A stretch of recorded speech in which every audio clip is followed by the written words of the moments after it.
¿Cómo están? Bienvenidos, bienvenidas. Como siempre, cada semana aquí en este espacio Género en Sintonía a través de todas las plataformas de UFROM Medios.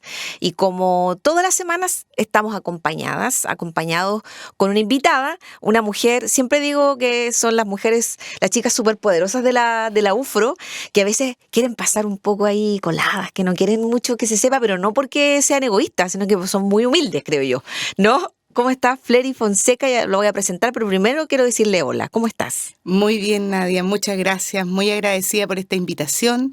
Contenta de poder estar aquí conversando y que sé que va a ser un rato muy agradable. Eso esperamos para todos y todas que no nos escuchan y para ti, por cierto, que eres la invitada. ¿Quién es Flery Fonseca? Ella es la doctora Flery Rosa Fonseca Salamanca, profesora asociada de la Facultad de Medicina de la Universidad de la Frontera, investigadora del Centro de Excelencia en Medicina Transnacional BioREN.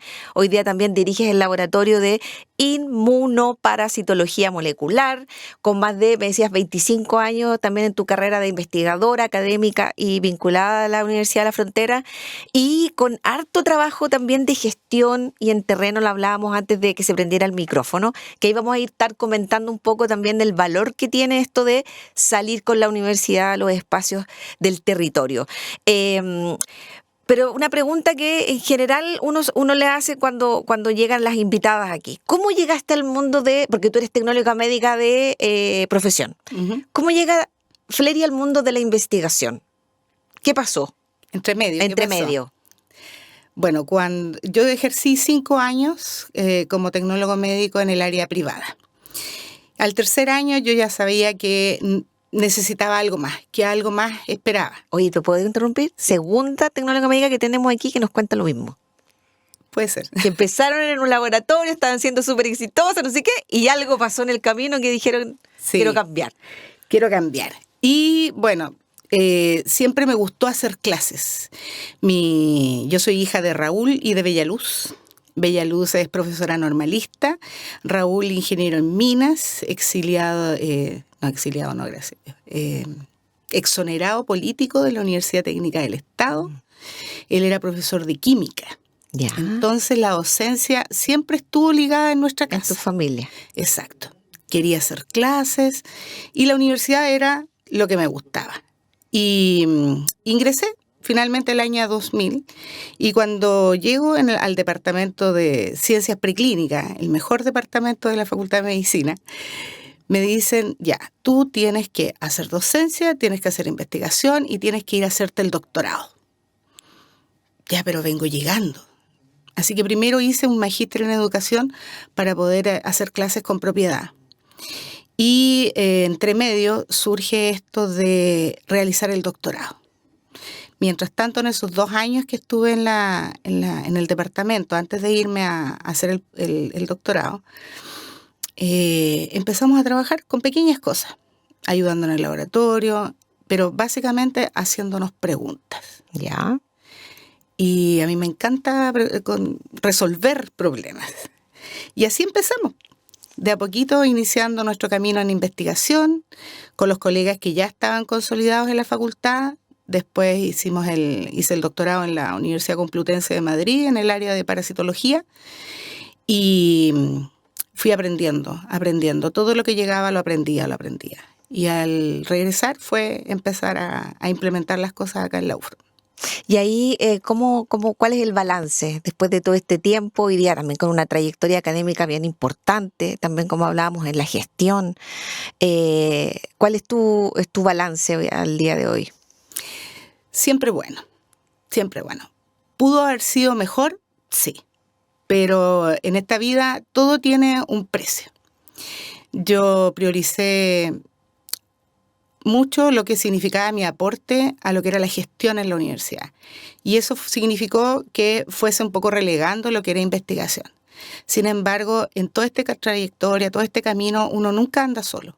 Siempre hay un equipo y es lo que nosotros sí hemos logrado hacer, consolidar un muy buen equipo con el que seguimos trabajando y tratando de buscar soluciones para todos los temas parasitológicos de la población. Y a propósito de eso, hay una noticia así como reciente, ¿no? Que fuiste parte también de con la coautoría junto al investigador Alejandro Hidalgo de un capítulo del libro Historia de la parasitología chilena. Eso fue este año. Fue ahora, recién, Sí. justamente. Mira, el año pasado, la Sociedad Chilena de Parasitología, de la cual nosotros formamos parte del capítulo sur de Chile, nos invita a formar parte de este libro donde cada universidad redactó lo que era la historia de la parasitología. Anecdóticamente, de la UFRO, que partió esto con la Universidad de Chile, con la carrera de medicina, en el hospital, no había nada escrito. Y ya varios se han retirado. La memoria falla. Sí. Quien más me ayudó fue el doctor César Torres, que Ya, tiene una que fue memoria Ceremi de que fue Salud. Ceremi, exacto.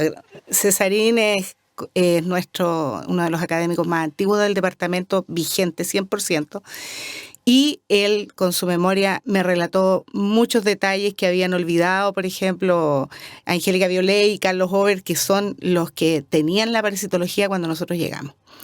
Y se redactó una colección de fotografías maravillosas, se envió a la sociedad y finalmente este año ya lograron editar el libro, sacarlo y nos invitaron junto al doctor Alejandro Hidalgo a Santiago a recibir un reconocimiento por este trabajo que se hizo. Felicitaciones por eso. Es un libro hermoso porque leer la historia de la parasitología en Chile, de cuando andaban los salubristas a caballo haciendo programas de control de chagas, es hermoso. Pero ese dato que nos acabas de dar, yo encuentro bien interesante. En el fondo también es parte como de la historia o del contexto cultural y social que se vivía en esas épocas, por ejemplo. Y que en el fondo las formas de hacer estas campañas preventivas o de información a las comunidades, que hoy día las hacemos con teléfono, redes sociales, charlas, pero estás contando algo muy particular. O sea, de esta historia Sí. que salían a caballo. Exactamente, así se hacía antiguamente y hoy en día vamos en auto. Porque, mira, la parasitología, ¿qué son los parásitos? Son Eso es todos muy buen estos- tema. A ver. Muy buen temazo. Los parásitos son todos estos seres vivos, pequeños, bichos que viven dentro de un hospedador, que somos nosotros, y que nos causan daño. Palabras simples. Ujú. Muchos de ellos se transmiten o por picaduras de mosquitos, como el chagas, la malaria, que son enfermedades conocidas de las parasitológicas en Chile, y se transmiten también por el consumo de alimentos crudos mal cocidos, como por ejemplo la carne de cerdo, la carne de vacuno, la carne de pescado. La gente conoce mucho, por ejemplo, la triquina, Ajá. la tenia del salmón, la solitaria. solitaria, Sí, incluso la cuando uno lo escuchaba en el colegio. O Exacto. cuando decía, hoy tengo hambre, tienes la solitaria, ¿te acuerdas? Exacto, entre la solitaria y el pidulle, Claro. y los piojos eran lo más conocido en la infancia. Bueno, si bien Chile ha tenido a través de los años un progreso enorme en todo lo que significa el saneamiento medioambiental, anda menos feca dando vuelta en el medio ambiente, por decirlo de alguna forma, hay parasitosis que siguen presentes. Acá en la Araucanía, por ejemplo, la hidatidosis es una enfermedad endémica que forma parte de los pilares estratégicos de salud del gobierno. Hay programas establecidos a nivel del Ceremi, del Ministerio, a nivel nacional y regional, donde básicamente la educación es lo que funciona. Si tú educas a la gente, si le cuentas, si le explicas cómo se infectó, cómo llegó ese bicho, la gente empieza a tomar las precauciones.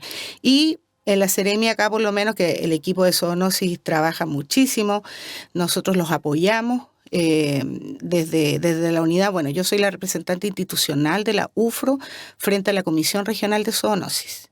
Eso significa que coordinamos con todos los otros colegas, ahora que se abrió, por ejemplo, la carrera de veterinaria, junto con las colegas de veterinaria, todo lo que nosotros como universidad pública podemos aportar a la prevención, el control y la erradicación de todas estas parasitosis que están presentes, van a seguir presentes y hay que seguir educando hasta que esto termine. Y ahí ese es un buen tema porque lo que tú decías, estuvieron y siguen presentes. Y hay, sé que a lo mejor no es el mismo ejemplo, pero ocurrió que con el tema de estos movimientos antivacunas, por ejemplo, hay enfermedades que en algún momento dijimos, Chile las tenía erradicadas. Uh-huh. Y los cambios de conducta ¿no? De personas que no se quieren vacunar, etcétera, han hecho también, han modificado este escenario. En este caso, o en estos casos, con estos, hay nuevos parásitos, hay nuevos bichos, como bien decías tú, que en el fondo han aparecido también por estos cambios de conducta en nuestras rutinas, Sí, etcétera. por supuesto, porque las parasitosis en general están muy asociadas a lo que son los hábitos, ¿ya? Por ejemplo, hábitos alimenticios. Ya. Hay comidas que antes no se hacían, como en Chile hace 25 años atrás no se comía sushi, no se comía ceviche, como se come hoy en día. Hoy en día hay más gente que come pescado crudo. Y los pescados de los lagos de acá de la Araucanía tienen parásitos. Entonces la gente consume y se infecta. También los movimientos poblacionales. Nosotros en Chile no tenemos, por ejemplo, una enfermedad que se llama leishmania, que también es un parásito. Y en este momento forma parte de una de las 7 parasitosis de notificación obligatoria porque no podemos permitir que entre. Ya. ¿Me entiendes? Entonces, si se detecta un caso, hay que inmediatamente abordarlo para evitar, digamos, que llegue a instalarse. ¿Qué riesgos hay, por ejemplo, de que ingresen a nuestro país parásitos de este tipo, por ejemplo? ¿O qué riesgos hay para la salud de las personas el tener este tipo de...? Mira, yo siempre le digo a los estudiantes del área de la salud, porque uno a veces alega o se queja. Y le digo, uno tiene que estar agradecido de cómo son los colegas del SAG. ¿Has pasado alguna vez por una cómo son los del SAG, una aduana, qué sé yo? Claro, nosotros tenemos 2 grandes filtros en Chile. Uno se llama Cordillera de los Andes y el otro se llama Océano Pacífico. Pero llegan parasitosis de otros países y llegan en frutas, en comida, y eso no puede entrar. Hay países de Latinoamérica que son muy relajados en ese aspecto. Entonces, si se mantiene el control, aquí hay un trabajo transversal entre el SAG, entre la Seremi, que justamente es lo que ha permitido mantener a raya todas estas parasitosis, y que en el año 1950, 45, por ejemplo, se hicieron unas campañas a nivel país, se tomó la decisión y empezamos a erradicar lo que era la malaria y el Chagas. Son parasitosis que son millones de pérdidas de dinero, ni hablar de las pérdidas de las vidas. Bueno, eso también se valoriza hoy en día. O por ejemplo con la hidatidosis. La hidatidosis es una enfermedad carísima, que son miles de dólares, lo que significa que una persona tenga hidatidosis. Y estamos hablando de nuestros compatriotas de sectores rurales, por ejemplo, Lonquimay, Vilcún, todo lo que es precordillera. ¿Y qué le pasa a una persona que tiene esto, por ejemplo? En su salud, ¿qué riesgos puede tener?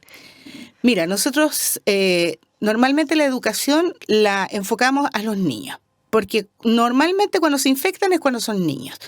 Básicamente el parásito de la hidatidosis, de la equinococosis en este caso, vive en el intestino del perro. Cuando el perro defeca, que tú sabes que los perros se lengüetean, se limpian, los huevos quedan en el pelaje o en el hocico.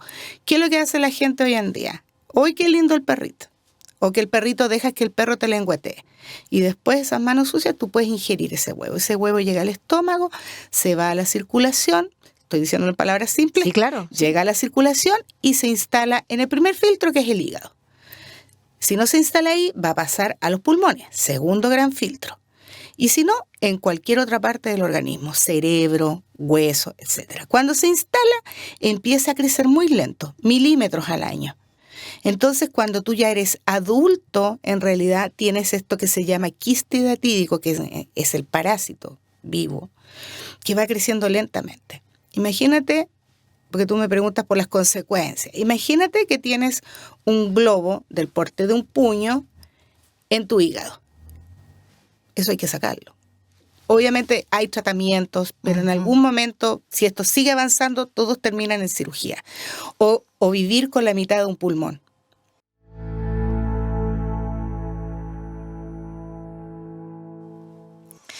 Seguimos conversando acá en Género en Sintonía con nuestra invitada, la doctora Flery Fonseca, académica también de la Universidad de la Frontera, investigadora, y nos comentabas antes de la pausa algo que es parte, porque estábamos hablando de los parásitos, esa era la parte del primer bloque.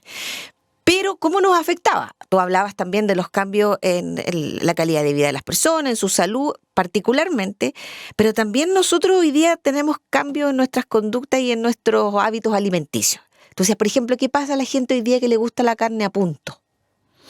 Bueno, la carne, la normativa chilena establece que toda carne de consumo tiene que pasar por matadero.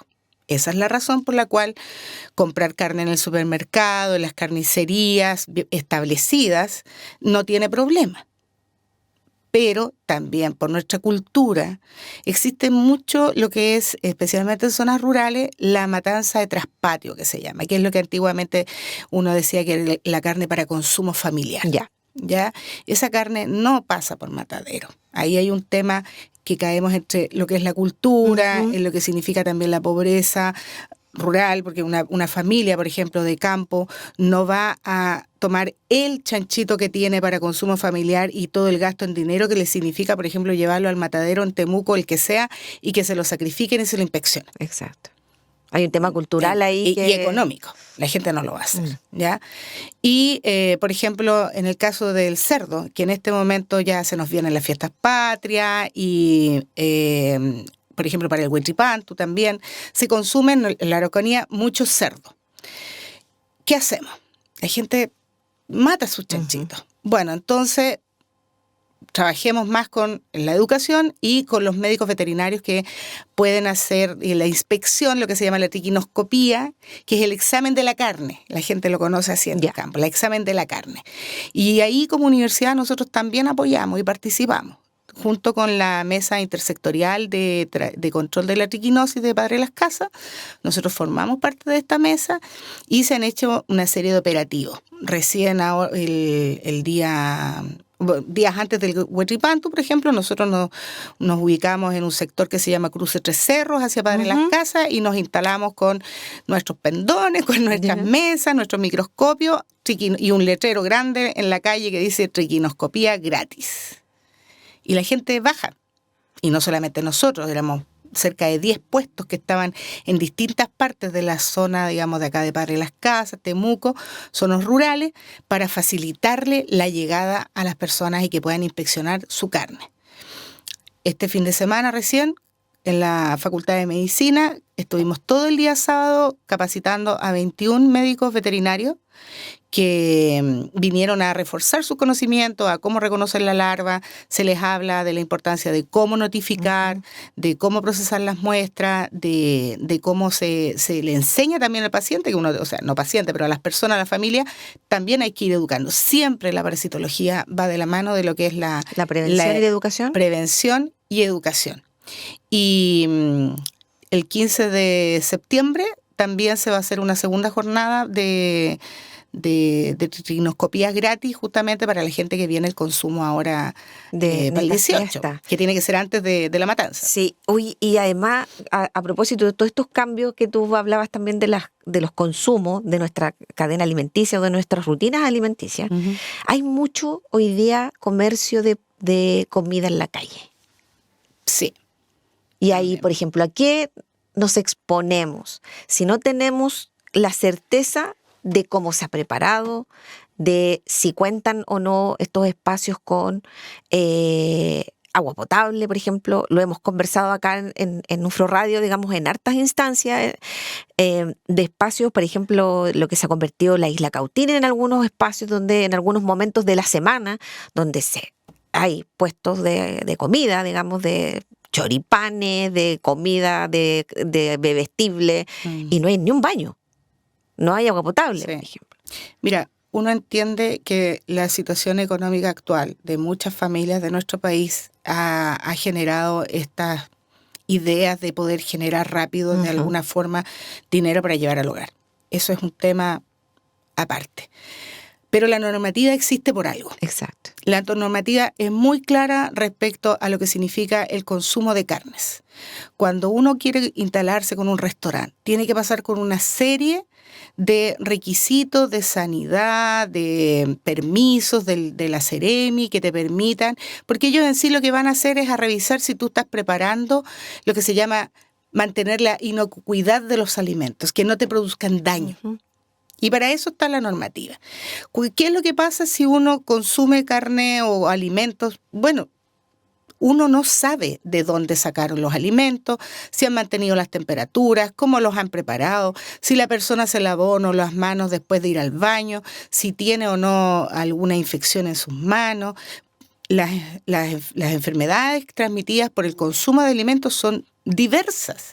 Tenemos parásitos, virus, bacterias que pueden provocar lo que se llaman brotes. Una persona, por ejemplo, que tenga parásitos que se transmiten por la feca en sus manos, y pueden ser bacterias también, el mecanismo es exactamente el mismo, y prepara alimentos, por ejemplo, lavar algo tan simple como preparar una lechuga, una ensalada, mover la carne, con las manos sucias, transmite lo que está en sus manos a los alimentos.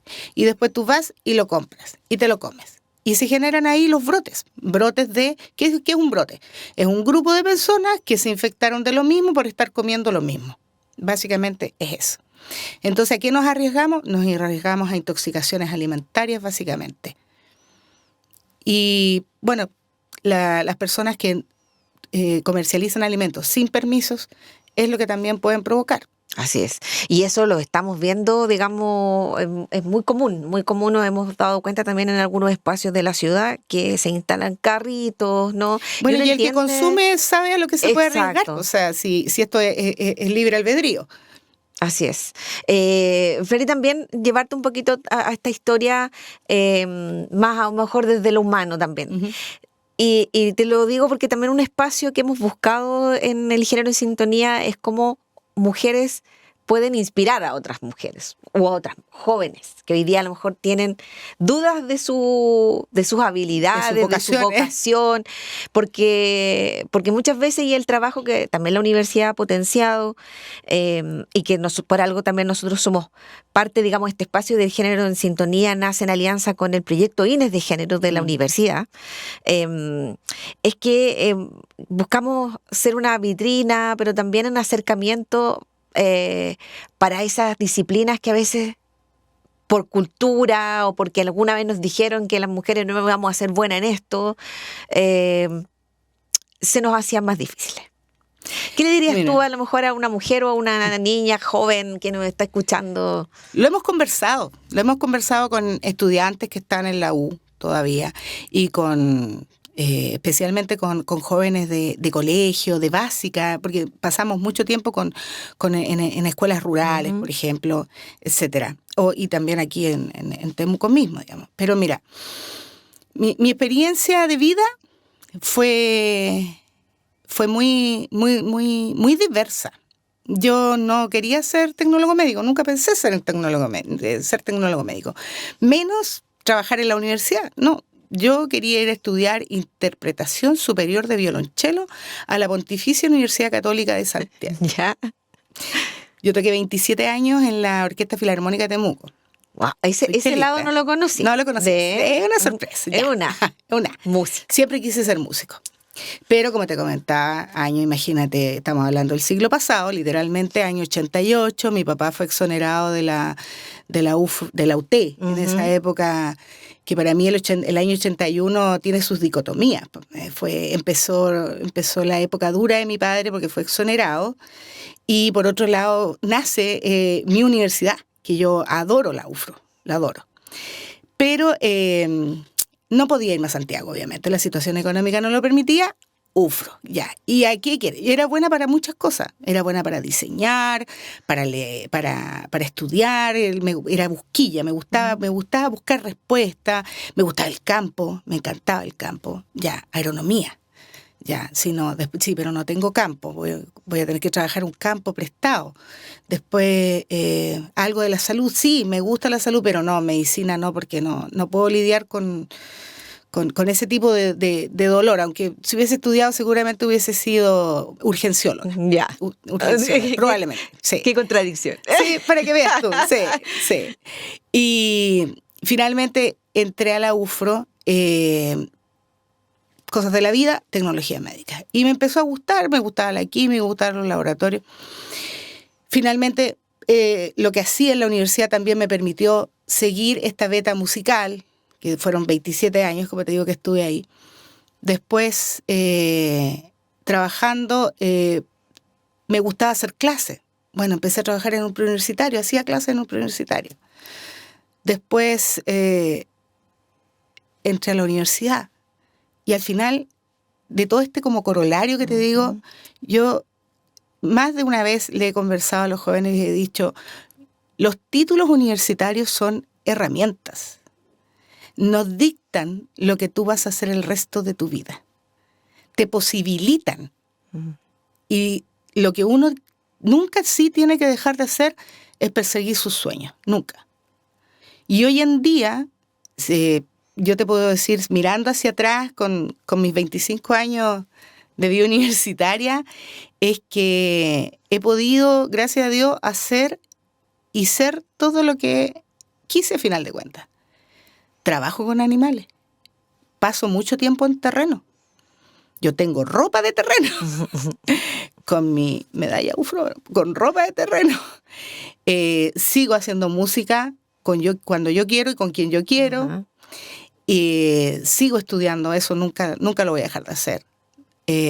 Me permite trabajar con personas y básicamente devolver todo lo que yo he recibido a población que yo quiero, que son personas maravillosas. Hay una riqueza en Vilcún, Lonquimay, Curacautín, Melipeuco.